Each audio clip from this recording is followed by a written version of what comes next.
Okay, so if you're working in the Defense Industrial Base, the DIB, you've probably heard of it, maybe even dreaded it.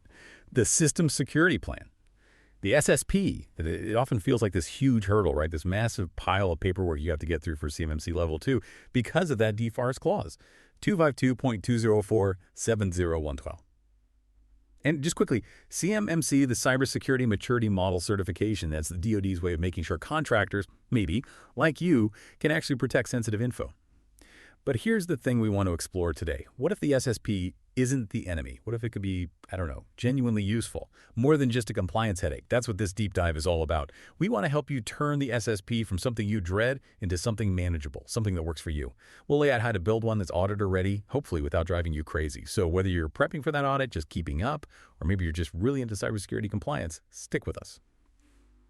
All right, let's jump in.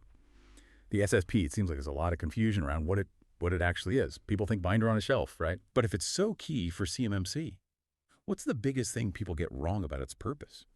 What does a good SSP really achieve? Yeah, that's exactly the right place to start. The biggest misunderstanding is thinking it's static, a one-and-done binder, but all the sources we looked at, they hammer this home.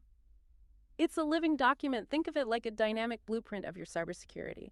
It needs to clearly lay out 4 key things. First, your environment. Which specific systems, networks, people are involved with sensitive information, CUI. Second, your controls. How are you actually implementing all 110 of those NIST 800-171 requirements? Not just saying you do, but how. Third, your boundaries. What's in scope for CMMC? And just as important, what's deliberately out of scope? And fourth, your risks. Where are the gaps right now? And crucially, what's your plan and your POA&M to fix them? And when you step back, a strong SSP. It does so much more than tick a box. The C3 PAOs, those auditors, plus your prime contractors, government customers, they all look at it. It's their proof that you get it, that you understand your security duties and actually have a solid plan. A good one smooths out the audit, builds trust. But a weak one, it's like a big red flag saying unprepared. That trust hit can be really damaging. So it's less about just compliance paperwork and more about demonstrating real capability, building confidence. It really tells a story about how serious an organization is. Okay, that makes sense. Now, before we get into the how-tos, let's talk about the how not to. Because honestly, avoiding the common mistakes seems like it's half the battle here. So what are the big traps? Where do contractors typically trip up and end up with weak SSPs and a lot of frustration? Oh, definitely. Knowing these upfront saves so much grief later. Our sources kept pointing to 5 common, let's call them pitfalls. First up, the copy-paste template disaster. Grabbing a generic template and filling it with vague language that doesn't actually match your specific setup. I remember reading about one audit. The SSP mentioned Windows XP and dial-up modems. Wow, in this day and age. Exactly. The company had modernized years ago. It just screamed that the document was totally disconnected from reality. Huge delays, lost trust, just bad news. Second big mistake, too much jargon. Packing it full of super technical terms, acronyms, stuff that auditors or even your own managers can't easily link back to the actual NIST requirements. Plain English is key. Third, and this is a huge one, missing scope definition. Just not being clear about which systems, which networks, which little corners actually handle the controlled unclassified information, the CUI. If you don't define it, how can you secure it? Right, you can't protect what you haven't identified. Precisely. Then fourth, we see incomplete mapping a lot. This is where they don't clearly connect the dots. They don't show how each specific NIST control is actually being met in their environment. It's not enough to just say, we do access control. You need the how. And the last one ties back to my first point, treating it like a static document, finishing it, breathing a sigh of relief, and then sticking it on a virtual shelf, never updating it, which, as we said, completely misses the point. Yeah, those aren't just small slip-ups. They really gut the whole value of the SSP, don't they? Turns a potentially useful tool into a liability. Okay, so that's what not to do. Crystal clear. Let's flip it. How do you build a good one? An auditor-ready SSP, our sources map out a 5-step approach. Let's walk through it. Step 1, define the scope up front. You mentioned this was a common failure point. Why is getting this right at the start so critical? What's the usual blunder here? It really is foundational. Getting the scope right sets the stage for everything else. And the most common error, it's usually boiling down to overscoping or underscoping. The sources are really clear on this. Your SSP has to spell out exactly which networks, systems, devices are inside your CMMC boundary. Where specifically is CUI stored? Where is it transmitted, Right. processed, and which users touch it? It's not about listing all your IT stuff, just the CUI-related assets and the systems protecting them. And for you, the listener, think about this. Nailing the scope directly impacts your budget. If you pull too much in overscope, you end up spending time and money securing things that maybe didn't need that level of CMMC scrutiny, drives up costs.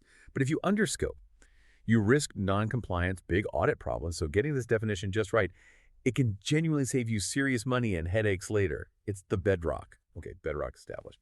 So defined. Now, step 2, break down the NIST 800-171 controls. Let's be honest, staring at 110 requirements, it feels like a lot. It feels overwhelming.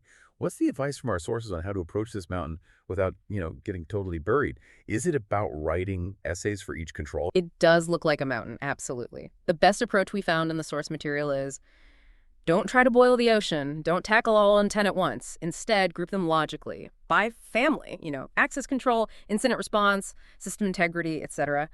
That breaks it down into manageable chunks. And then assign owners. Within those families, figure out who in your organization is responsible for which controls. Spread the load.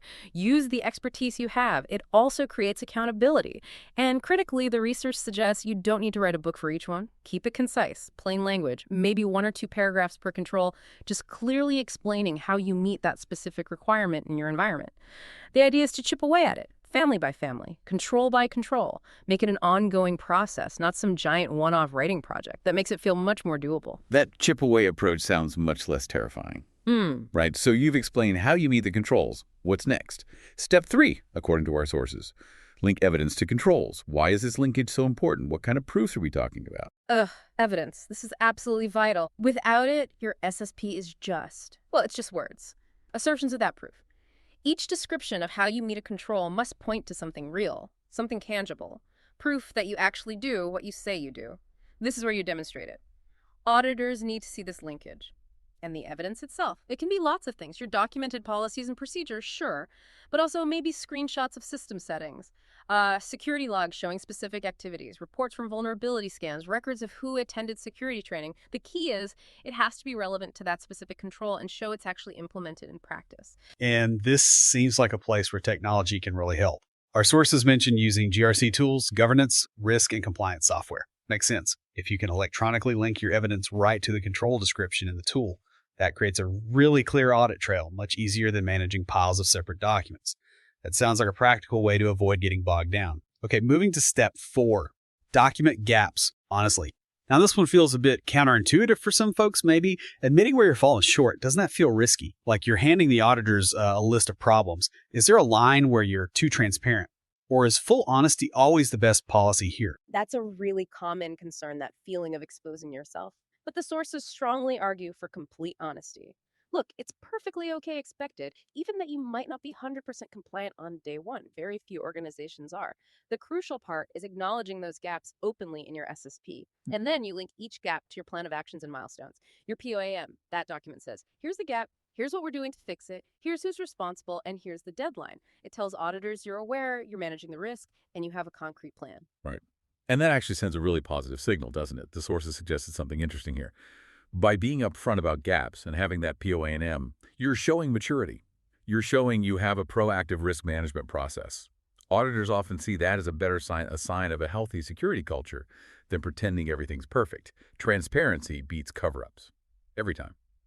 Okay, that brings us to the final step, step 5, which circles back to what you said right at the start about the SSP being dynamic. Keep it living. What does that actually mean in practice? How often should companies be dusting off this document and updating it? Exactly. It closes the loop. Your SSP isn't a statue you build and admire. It's more like a garden. It needs tending. Your systems change, right? New software gets installed, old stuff gets retired, people join, people leave, new threats pop up. Your security has to adapt. Yeah. So the SSP has to reflect that reality. Our sources generally recommend reviewing and updating it quarterly as a baseline, but definitely update it after any major changes, new systems, big personnel shifts, and absolutely positively review and refresh it before any C3PAO audit.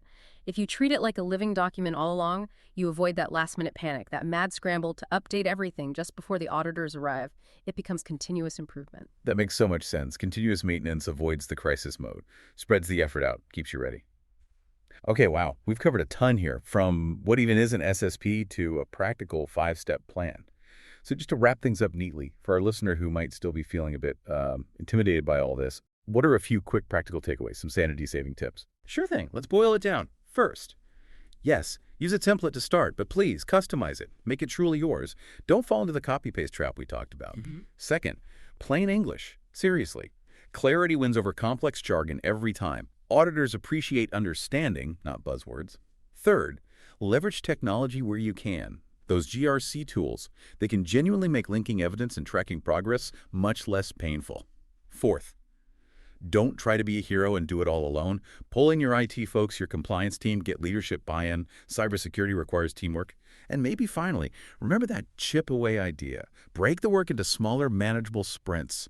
Don't try to write the whole thing in one go. It's a marathon, not a sprint, but run it in stages. That's great advice. Teamwork in stages, not solo suffering. It really paints a picture of this being achievable. Yeah. So look, building a system security plan, yeah, it can seem daunting, especially with CMMC Level 2 and DFARS hanging over you. But hopefully what we've unpacked today, drawing from all these insights, shows that if you approach it the right way, it doesn't have to be this overwhelming monster. Exactly. If you invest the time upfront to scope it right, if you document your controls clearly in plain language, if you link real evidence, address your gaps honestly with a solid POA&M, and then keep the document alive, you end up with something incredibly valuable. It's not just satisfying a requirement. It genuinely strengthens your security posture across the board.